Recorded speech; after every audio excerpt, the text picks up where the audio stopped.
Welcome, Starseeker travelers. Grab a drink, get comfortable, and settle in. You're listening to a sci-fi audiobook story, part of an ongoing science fiction series written and narrated entirely by me, your storyteller, Ginger. No AI voices, no synthetic narration. Every word you hear is told in my own voice.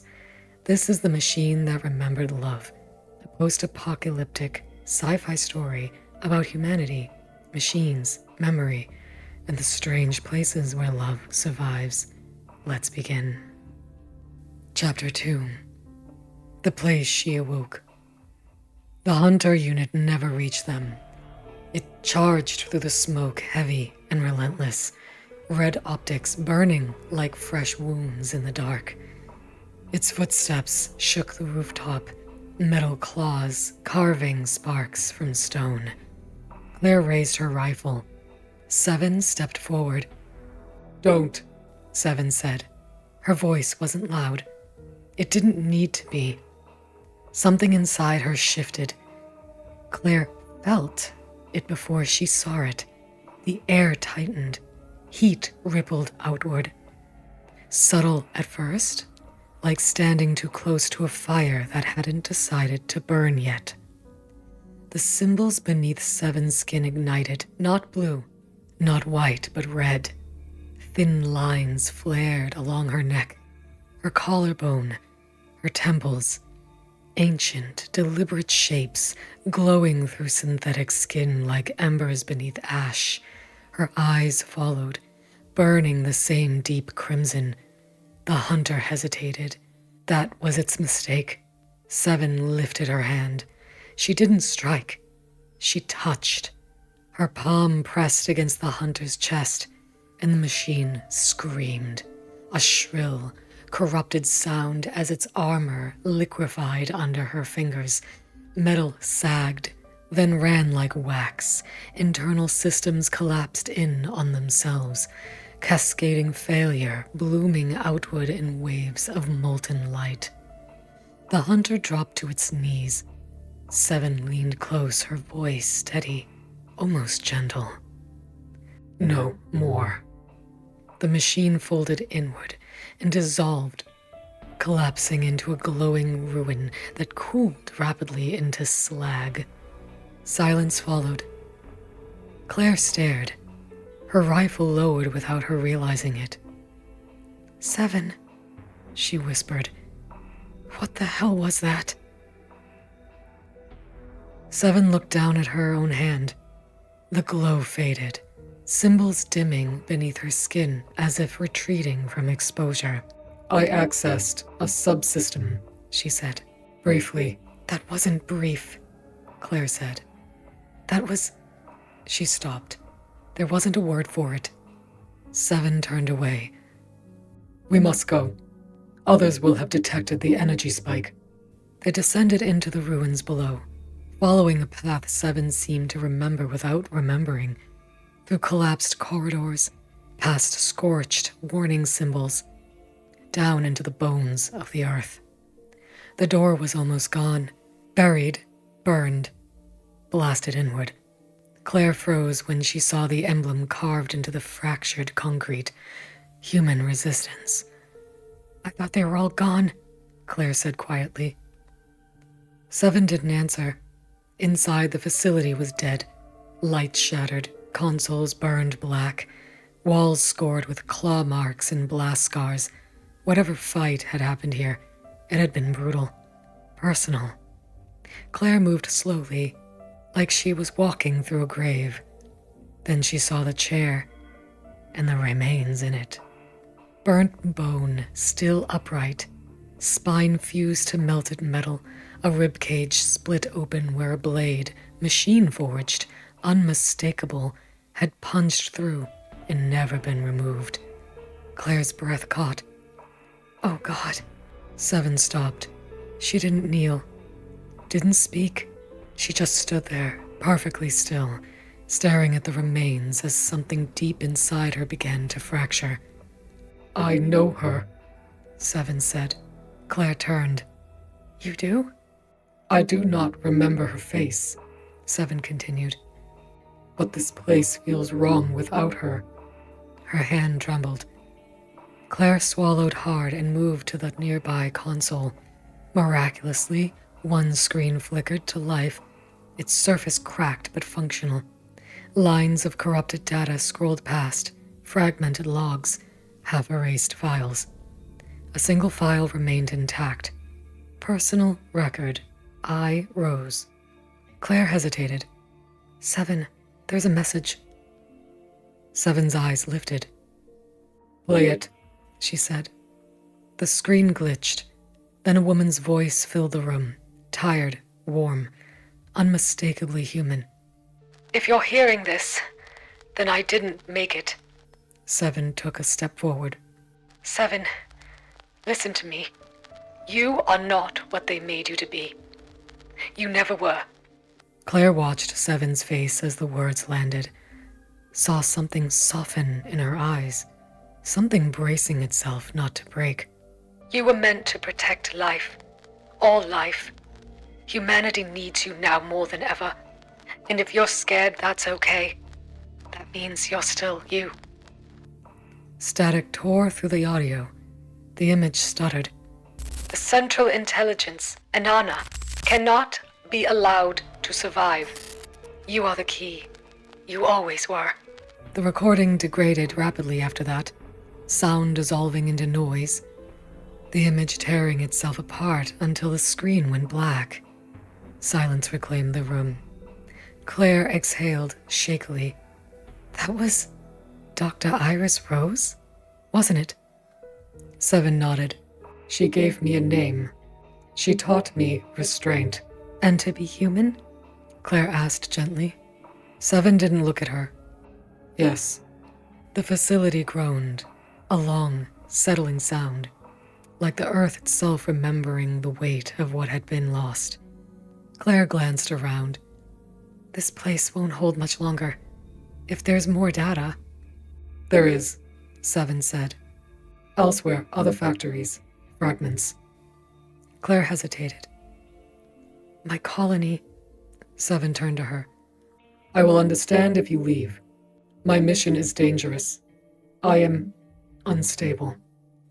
Claire met her gaze, and for the first time didn't look away.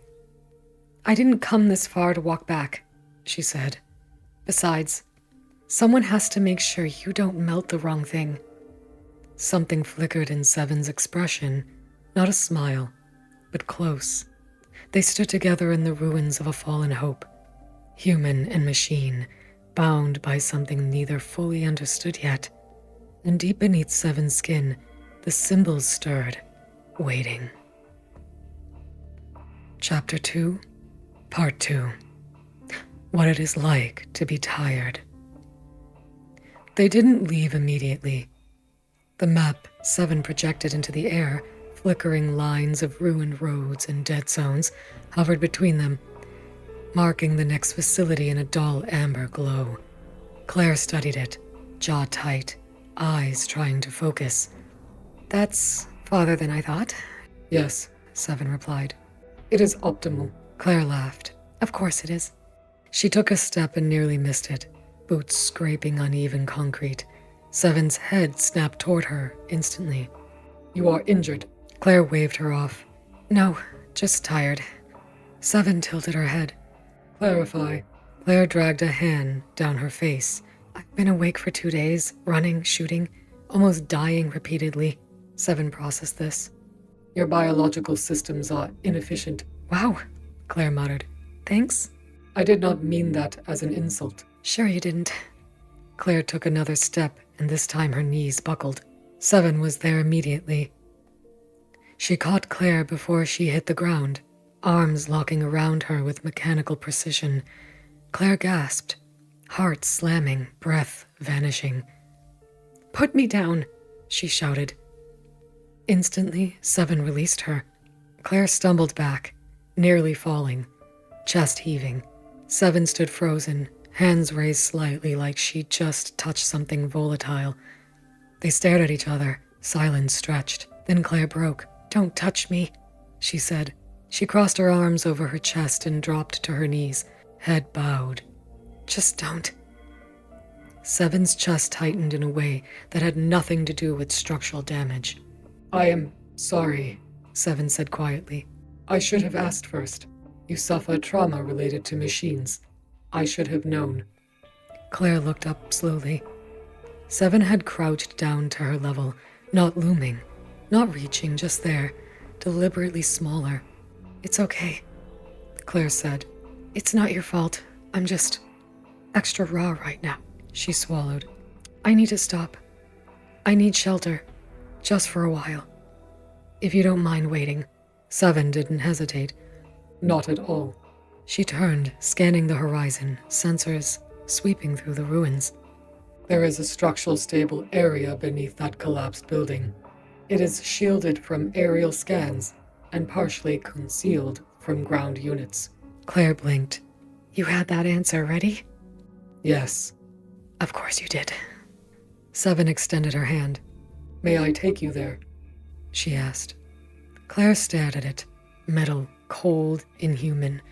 She hesitated, then placed her warm, trembling hand in Seven's. Seven closed her fingers carefully, gently. Claire let out a breath she hadn't realized she'd been holding. Seven lifted her again, this time slower. Clearly mindful, Claire stiffened for that half second, then relaxed, allowing herself to be carried. She hated how good it felt to not have to hold herself up. The shelter was little more than a broken underpass, half swallowed by sand and debris, but it blocked the wind and masked their heat signatures. Seven cleared the area efficiently, dragging scrap aside, checking structural integrity. She started a fire with practiced ease. Claire watched, wrapped in her jacket, exhaustion finally winning. Wow, Claire murmured. You don't need food, don't need sleep. You don't even need warmth. That is correct, Seven said. Must be nice. Seven considered this. It is quiet, Claire snorted. You say that like it's a downside. It can be. Claire pulled her pack closer, digging out rations with shaky hands. I'd kill for quiet, just not the everything is dead kind. Seven sat across from her, watching as Claire ate, not with hunger, but with curiosity. Does the food restore energy? Seven asked. Yes. And morale? Claire paused. Also yes? Seven nodded. Noted. They sat in companionable silence for a moment, fire crackling between them. Then Seven asked, What is it like to be tired? Claire barked a tired laugh. Oh God, okay. Imagine your bones all decide to be heavier than usual. Your thoughts get sticky. Everything takes longer. And your emotions? There's just no filter. None. Seven's eyes flickered to Claire's trembling hands. And your body? Seven asked. Feels like it's politely asking you to lie down before it just does it for you. Seven absorbed this. I do not experience this, she said. I do experience concern when you do. Claire looked at her. Something in Seven's voice, careful, earnest, cut through the fog. Claire shifted closer to the fire. Then, without quite deciding to, she leaned sideways and rested her head against Seven's thigh. Seven froze. Claire sighed. If you're gonna be my armored death knight, you might as well double as a pillow. Seven's system spiked. Heat, not operational, spread through her core. Familiar, confusing. I am acceptable with this, Seven said, very carefully. Claire smiled faintly, her eyes slid shut. Seven remained perfectly still, afraid movement might break something fragile and rare. She lowered her hand slowly, hesitantly, and rested it atop Claire's head. Protective, scanning, and waiting. The same warmth she associated with Dr. Iris Rose stirred again. Quiet, aching, and human. Seven did not understand it. She did not pull away. Then, music drifted through the wasteland, faint and real. A melody carried on the wind. Seven's eyes snapped up. She stiffened. Someone was nearby, and they were not alone anymore. Thank you for joining me, Starseeker Travelers.